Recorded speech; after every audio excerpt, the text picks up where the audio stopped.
Welcome back, ladies and gentlemen, to another episode of Run Amok. I am your host, Javen Takar. Thank you so much for tuning into this episode and choosing me to be your voice. Whether to garner an opinion or if you just want to hate watch, hey, either or, I'm here for you. If you want to hate watch, hate my opinions, and comment on that.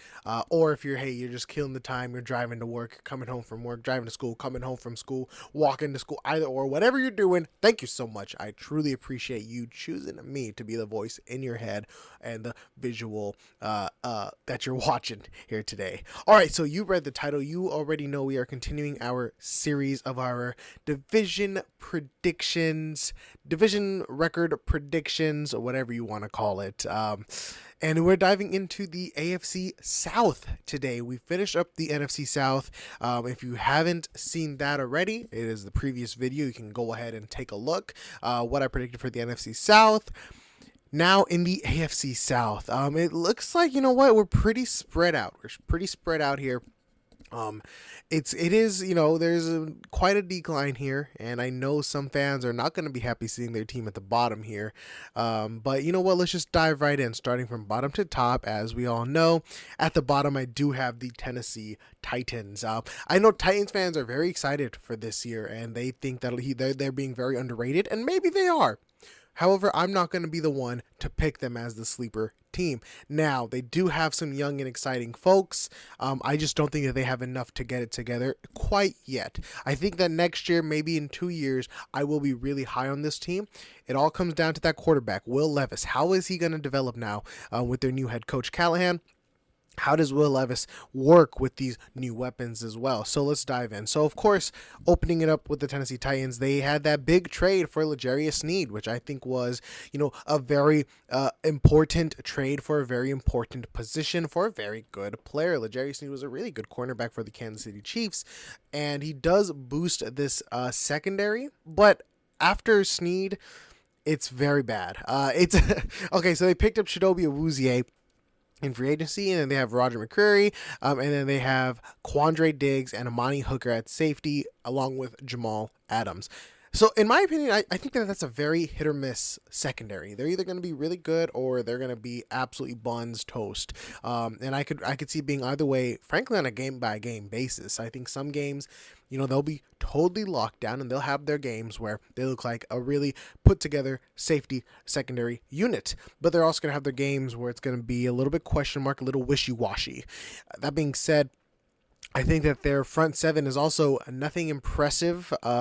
Pretty much, you've got Jeffrey Simmons as the anchor, and so I think that they're going to be a really bad run team. They also drafted T'Vondre Sweat, which I think was a pretty good pick. He was a first round prospect. I think I did see him get some first round hype. Had some off the field issues, and ended up sliding to about the second round there. And I think that the Titans got good value from him. Also, Cedric Gray, linebacker, I believe out of North Carolina. I think that he could be a very solid piece to this puzzle that is the Tennessee Titans. But their defense has a lot of holes still. But their offense is what is the most, I think, iffy. If they're going to win games, it's going to be because of their offense. It's not going to be because of their defense, no doubt about it. So, of course, as I mentioned, Will Levis, it's going to be a big year for him. We're going to see how he has done, how his developmental, how he develops. But then you've also, they signed Calvin Ridley. They've got Tyler Boyd, Jamal Adams, Tony Pollard. Jamal Adams, of course. I was just reading off the list of the free agents that they signed there. I just think that they're just okay signings. I don't think Ridley is really a game changer. I don't think Tyler Boyd obviously moves the needle. And I think that Tony Pollard, we saw how he was with Dallas as the RB1. I think that Tajay Spears takes over this backfield as the running back one throughout the season. Oh, I forgot to mention the trade for Ernest Jones. Hopping back over to the defense for a second, I think that Ernest Jones is a really good linebacker and should be a good leader for this defense. Sorry, just wanted to throw that out there as well before going on to the offense. But yeah, so Tony Pollard, I just think that he'll be okay. I think that Tajay Spears takes his job, though, to become the RB1 for this team. Of course, this is going to be the end of an era with Derrick Henry leaving to go to the Baltimore Ravens. So the Titans are kind of having to reassign themselves on who they are.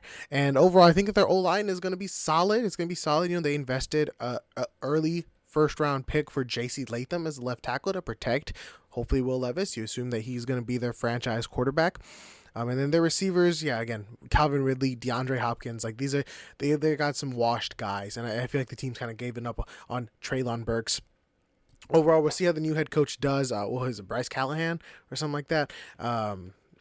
I think I'm not really moved. I'm not really moved with the Tennessee Titans, and I have them going 3-14. Ooh, cover your ears, Tennessee Titans fans. I apologize, but I have you coming out in Chicago, week 1, and getting the dub, beating the number 1 overall pick, Caleb Williams. However, that is going to be their only win for a while. I've got them going on quite a losing streak, and then facing up. I actually had them beating the Buffalo Bills here in week 7. You got to predict some upsets, and I think that'll be a pretty big upset. I feel like the Bills are a team that can kind of take it a little easy sometimes, and not put their foot on the pedal. And then also their last win coming in week 14 against the Jacksonville Jaguars, and other than that, it's just loss after loss after loss. You know, they've got the Minnesota Vikings. I've got them losing 2 in week 11. The Los Angeles Chargers. Week 2, they've got the Jets, and then the Packers afterwards, and then the Dolphins. I mean, that's going to be a tough stretch for them. Coming off of the early bye week in week 5 as well, so you can't even really lose a lot of games and then get it together. You know, you have a week 5 really early bye week, and then coming out of the bye week against the Colts, that could maybe be a win, but I've got it as a loss. And then the win in week 7, and then we got the Lions in Detroit. That's a loss. New England Patriots, hey, maybe they beat New England. Maybe they rack up a couple wins. You know, I've got this being kind of the worst case scenario, I think, for the Tennessee Titans. So I think that 3 is kind of the floor. And I think that their ceiling, though, is probably about 6 or 7 wins. So, you know, Titans fans, you do have that little open window. And, hey, if that comes back and bites me in the butt, I will give Tennessee their respects. But for the time being, yeah, they're 3-14. Moving on to the next team, I've got the Jacksonville Jaguars, and they are going to be going 8-9 here in my predictions. 8-9, not good, not great, just below 500. This is a team that I could also see winning one of these tougher games and going 9-8 or even 10-7, something like that, because you really can't underestimate the Jaguars. But they've got some tough teams to battle. So they've got the Miami Dolphins week 1. I've got that being a loss, and then beating the Cleveland Browns in week 2. And then also I've got them beating the Buffalo Bills as well. So, you know, the Buffalo Bills, when we get to them, you'll see how I have them going, but I have them losing to some, you know, lower division teams, because I do kind of feel like Bills are that type of team, but we'll see. We won't talk about the Bills right now. So their offseason, they signed Eric Armstead and Gabe Davis, just as some notable signings there. I think that Eric Armstead was a big signing for them, especially with what they need, with how their defense is looking. It's not the greatest there. It's especially with how bad the secondary is. You really got to hope that the pass rush gets home with Josh Hines Allen and Trayvon Walker, and obviously Eric Armstead as well. So I think that if you didn't make a move for interior D linemen, then it would be really bad. It would be really bad for this Jacksonville Jaguars defense, as bad as it already is. I think that this defense is going to be really bad. Their secondary is just not there yet. It's just not there yet. Tyson Campbell, you know, he's shown some signs. I'm a Tyson Campbell believer, but Ronald Darby is CB2. I didn't even know he was still in the league. You've got Andre Sisco and Darnell Savage as safeties. I do like them, but I kind of just like them as players, not necessarily that they're super good or anything like that. I do, you know, Darnell Savage is the best Madden user, in my opinion, though. So for my Madden players out there, if you know, you know. And even their draft was kind of uninspiring. Yes, they got Brian Thomas Jr. In the first round. Okay, I get it, you know, but also, you know, you signed Gabe Davis, you have Christian Kirk. I feel like you could have gotten a defender, a cornerback in that position there, and I think it would have been a little bit better. But yeah, I think that this team is going to be really average. Obviously, have them below average. You can't really go average in the NFL nowadays. You pay the big bag for Trevor Lawrence. He's what, $60 million a year, something like that. He's the highest paid quarterback, something like that. So I think that that's a lot of money for a guy who, yes, he's shown some signs, you know, nothing like top 10, top 8 quarterback worthy, not even top 5. I mean, let's be real. So I don't know, you know, T-Law, I hope that he gets it together. You know, I like the kid. He seems like a good guy. I mean, so I would like to see the Jacksonville Jaguars really get it together. They also brought back their throwback uniform, so that's going to be exciting to see. but yeah, their draft was just okay. Brian Thomas and then Mason Smith in the second. Other than that, nothing really major. Bad secondary. I think the defense can be bad. So this team is really gonna have to rely heavily on a Trevor Lawrence breakout year, and I just don't know how it's gonna happen. But they still got some fight in them. So I've got them, like I said, beating the Bills in week 3, losing to the Texans, losing to the Colts, and then beating the Chicago Bears in week 6. Week 7 they're gonna beat the Patriots, and then they're gonna lose to the Packers and then the Eagles back to back, beating the Vikings of course, and then losing to the Detroit Lions before the late bye week in week 12, and then coming out of the bye week hot, beating the Houston Texans, and then losing to the Titans, and then losing to the Jets as well, beating the Las Vegas Raiders, and then finishing off their season beating the Titans and losing to the Colts. That's how I have the Jacksonville Jaguars season playing out, beating some good teams, losing to some worse teams, and I think that's a good recap on how they kind of play the season out anyways. So yeah, there's the Tennessee Titans, and then going at number 2 in second place, I've got the Indianapolis Colts. I think the Colts, I have them tied at 8-9 as well, but again, I can see them going, 9-8, 10-7, maybe a sneaky 11 wins. It's a team that, they've got some juice to them now with Anthony Richardson coming back from his injury. Unfortunately, he wasn't really able to play last season. All right, sorry about that. Well, hopefully the audio doesn't sound a little weird now. I think the audio might be a little messed up, but if not, then perfect. If so, then I apologize. My camera died, so having to pick up where we left off talking about the Colts and Anthony Richardson. So yes, as I was mentioning, Anthony Richardson, he missed pretty much all of last season with his injury. I want to say, what was it, his arm? I want to say he had to deal with. But I think that he's going to come back hot. He's going to come back, and this Colts team is going to look revamped and better than ever. This is going to be a very, very talented group of guys with a good young rookie class also coming in. Leatu Latu, getting him in the first round. I think that they got a very good value out of Leatu Latu, and I think that it was a big position of need. I think that edge rusher was what the Colts needed, and I think that Latu brings that juice, pairing him with Kwity Paye, DeForest Buckner, Grover Stewart. I think that's a really good group of guys over there. I think that defense is entirely underrated. I think Zaire Franklin, very underrated linebacker. He's a good tackler as well. And I said a quietly good safety as well. Quietly good secondary, sorry. With Juju Brents, Julian Blackman, Nick Cross, Kenny Moore, Jalen Jones, Samuel Womack, who was from the 49ers team. He was cut, and then they picked him up off of the waivers. I think that he's a very underrated guy, a good special teams guy. So yeah, it's a good secondary, but I just think it's a little young. So I think that that's going to be their only downside, is that they are a young team, except for Kenny Moore, of course. But yeah, this defense is very underrated, and then the offense led by Anthony Richardson. It should be electric. It should be fun with Michael Pittman out there. As I mentioned, A.D. Mitchell, who, again, first-round guy, slipped a little bit in the second round because apparently he was uncoachable or this or that. But I think that he's going to be a very good pickup for this team, and just what Anthony Richardson is going to need, really, to develop and be the best quarterback that he can be. And then, of course, Josh Downs, who I know he deals with a lot of injuries here and there, but he should hopefully be good to go, especially with taking some load off of him with Mitchell and Pittman. And then the running game should be there. It should be open with this offensive line. As long as, Jonathan Taylor is healthy, then that running game should be productive. And this is a lethal ground game, or they can kill you through the air. So the Colts, I do have them going 8-9 still. Again, tied with the Jacksonville Jaguars, coming second in the division, but again, a team that I could see going, 9-8, 10-7, 11 wins. But the only downfall is that, yes, they are a younger team. So I do have them losing their first 4 games, but then beating the Jacksonville Jaguars and the Tennessee Titans back to back, losing to the Dolphins and then the Texans back to back again there. And then going on, they beat the Vikings and then beating the Buffalo Bills again. I just have the Bills just absolutely losing it in this division, it seems like. I think that I really do. And then the Jets beating them the Lions beating them, Patriots beating them. Just I think that the Patriots might get the best of them. And then they got a Week 14 bye week coming out of the bye week against the Broncos.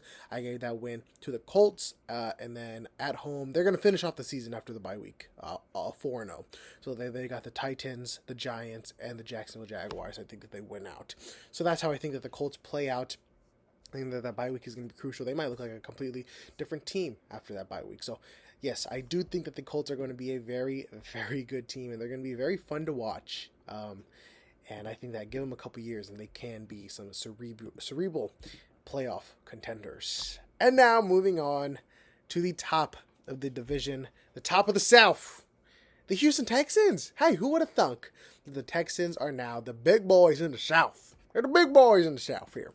They made some good offseason moves. You know, you've got this quarterback that is, he's pretty good, I guess, right? Your quarterback is pretty good, and he's on a rookie contract, so we'll load the roster up with guys that are going to help your rookie contract quarterback succeed. So they signed Dalton Schultz to a big deal, who's a very reliable, very reliable and consistent tight end.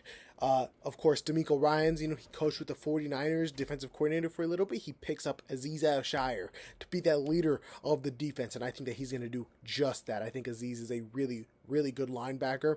With that similarities with DeMeco Ryans, he's going to know how to run the defense. He's going to know how to get the best out of his other teammates. Cam Akers as running back, sure, that's great. They also got Joe Mixon. I mean, come on, what are we doing here? And then the big one, Danielle Hunter and Stephon Diggs. Those are the biggest moves that the Texans have made this offseason. Danielle Hunter, a double-digit sack guy who is kind of similar to Will Anderson as well. So you've got both of those very speedy, athletic edge rushers coming after the quarterbacks, and it's only going to benefit Will Anderson. I mean, as a young guy, he is going to absorb Danielle Hunter's ability and his training like a sponge. So I think that Will Anderson actually gets the biggest benefit with Danielle Hunter on the team there. And then Stephon Diggs, as long as he doesn't bring his baggage that he is kind of prone to, then this team is going to be electric. This team is going to be electric, and the sky's the limit for them. You know, Stephon Diggs, Nico Collins, Tank Dell. You also have John Mechie and Dalton Schultz. That's a really good receiving core for the man, the myth, C.J. Stroud. I realize I haven't said his name. He's just a rookie quarterback, a rookie contract quarterback. But C.J. Stroud's got some ballers to throw to. The run game, yes, you've got, the veterans with Mixon and Akers. You still have Dameon Pierce as well. So you can kind of mix and match whatever there you want. But, the run game should be solid there. But I think this game is mostly going to be a passing with these guys here. They had a good draft as well. They traded out of the first round. In the second round, they picked up Kamari Lassiter, which was a cornerback that I really liked. And then Blake Fisher, who was an offensive tackle. And then round 3, I really liked Kalen Bullock, who they picked up. And even their round 7 pick, edge out of USC, Solomon Byrd, I think that those were their really good pickups there for the Houston Texans. Make the most out of their picks.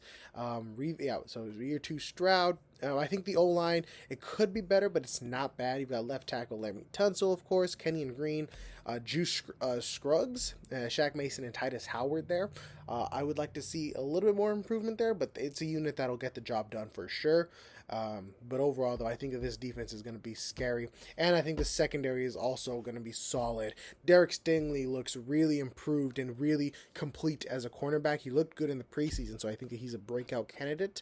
And then, of course, as I mentioned, Kamari Lassiter. They've also got Miles Bryant there. Jeff Okudah, who is obviously, he's poor guy. I really hope the best for Jeff Okudah and hope he finds his footing, hopefully here with the Houston Texans. And then at safety, you've got Jalen Petrie, who is he plays like his head is on fire. He is go, go, go. Jimmy Ward, who's that tacky veteran that still gets the job done. And then, as I mentioned, Kalen Bullock, the rookie that's going to be coming in, who I think can find a role with this team. All in all, the Houston Texans really got no excuse not to dominate this division and this entire AFC conference, frankly. I've got them going 12-5, coming out hot and going 4-0, losing to the Buffalo Bills, ironically. I've got the Bills losing to every other team but beating the Houston Texans. So that's just how it is in the league sometimes, this beautiful, beautiful league. And then I've got them winning their next 3 games against the Patriots, the Packers, and then the Colts. losing against the New York Jets, beating the Detroit Lions, beating the Cowboys, beating the Titans, the Jaguars beating the Houston Texans then in week 13, going into that week 14 bye. And then after that bye, then I've got them losing to the Miami Dolphins. That one could be one that could be flip-flop. Maybe, outside out of the bye, Houston Texans might come in rested. Losing to the Chiefs, that's another one that maybe, I think if it was a Houston at home, I think that Houston might take that, but in Arrowhead, especially late in the season, that's going to be a tough one. I've got them beating the Baltimore Ravens and then finishing off the season with a win against the Tennessee Titans, and that's going to wrap it up. The Houston Texans, I think, are going to be a dominant team, and I'm really hoping for them to make a deep playoff push. But overall, yeah, man, the AFC South, that's gonna wrap it up, folks. So thank you so much for tuning into this episode of Run Amok. Of course, I'm your host, Javen Takar. I will see you in the next episode where we go over the NFC East, folks. The NFC East is up next on the list, so they should be a fun one. That they've got some scrappy teams in there as well. So I will see y'all then. Make sure you subscribe so you don't miss out on the NFC East video. Leave a comment. Let me know what you agree with, what you disagree with. Give me a like, just so I know that you like this stuff. And yeah. Make sure you check out while you're down there. Check out the description for all my other social medias where I post my TikTok, my Instagram, etc., etc. And I will see y'all in the next one. Thank you so much. Peace out.